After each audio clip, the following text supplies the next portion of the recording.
भगवान शिव हमेशा ध्यान की मुद्रा में रहते हैं।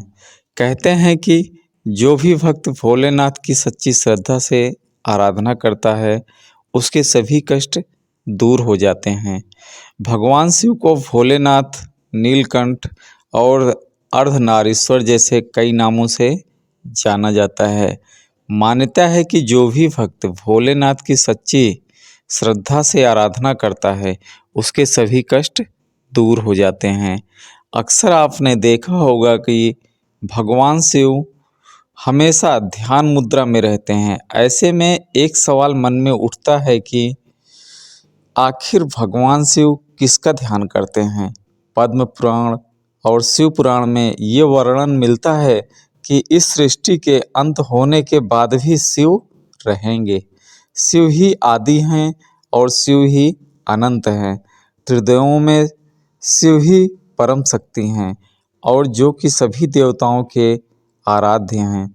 माना जाता है कि ब्रह्मा जी के आंसुओं से भूत बने और मुख के तेज से रुद्र बने, जिसमें से भूत प्रेतों को भगवान शिव का गण माना जाता है।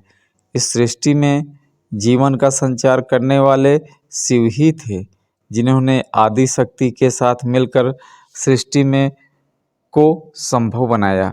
शिव पुराण में भगवान शिव द्वारा श्री राम का ध्यान लगाने की बात कही गई है।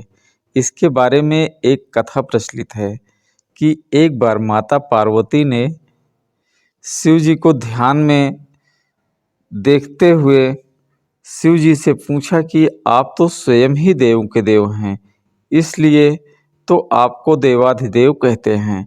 फिर जब आप समाधि लेते हैं तो किसका ध्यान लगाते हैं? तब शिव जी ने माता पार्वती से कहा कि वह जल्दी ही इसका जवाब दे देंगे।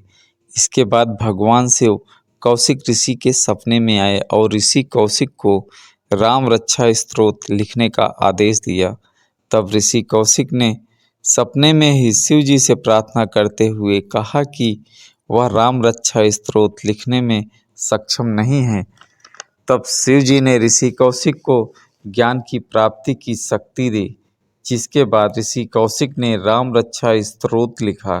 उसके बाद शिव जी ने माता पार्वती को राम रक्षा स्तोत्र पढ़कर सुनाया और कहा कि वह विष्णु भगवान के अवतार श्री राम का ध्यान करते हैं, क्योंकि राम नाम का एक जाप विष्णु जी के सहस्त्र नाम अर्थात हजारों नाम के बराबर है।